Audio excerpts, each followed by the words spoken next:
Can you imagine the Egyptians knocking down the pyramids to build condos?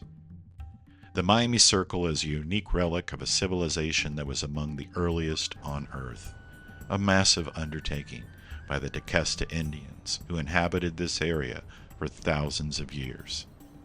They made numerous holes around a large circle in the oolitic limestone, the foundation for much of southeast Florida, in a spot that is coveted to this day, the mouth of the Miami River. The purpose is unknown. Perhaps it was for astronomical measurements, or a gathering place. But it took a complex society with ample time and resources to render such a project. Many artifacts have been rescued here, including evidence of trade with distant tribes. Several other sites nearby have been discovered, but most have been buried under at least 30 terrifying stories of glass balconies. Against all odds, this formation, as flat as South Florida, was saved after being encircled by towers that blocked the sun and shaped the wind. How many historical treasures were pulverized to make this extravagance? The developers extract their millions, and then what? Buy a car or yacht that disintegrate without constant pampering? Live in delicate towers of glass and steel that surely won't outlast them, especially with the rising tides and shoddy work.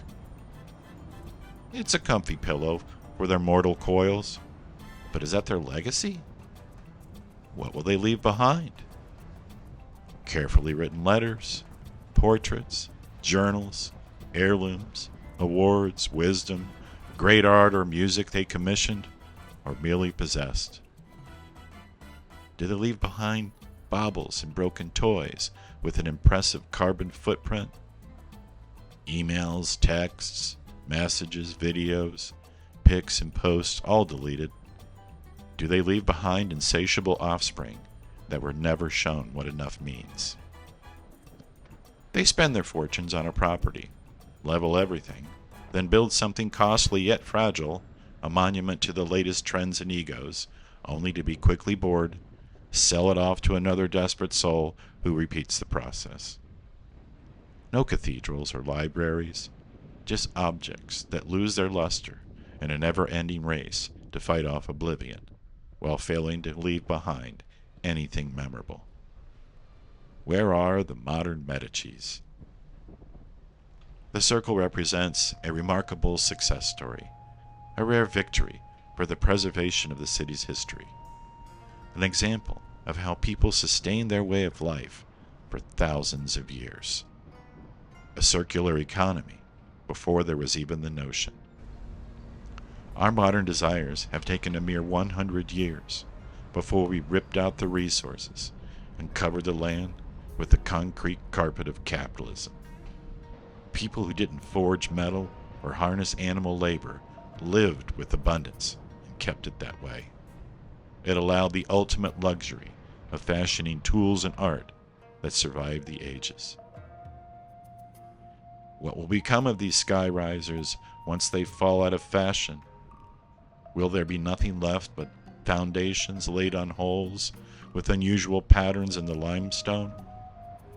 Will future archaeologists study our ability to exploit the land and muster such resources as we sow our own demise? Will it matter?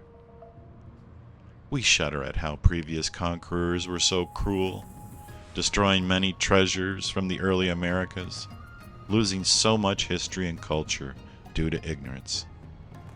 With more sophistication, we dig up more historic treasures only to cast them away, then fill the holes with cement as we try to fill the holes in our lives with content.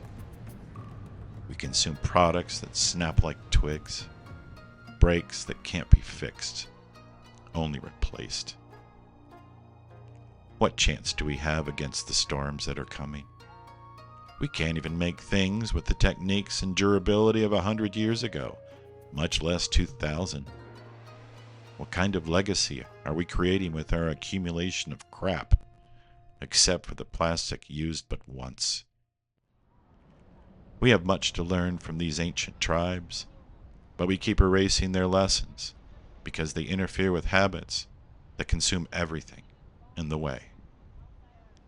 The circle of renewal ends at the Miami River.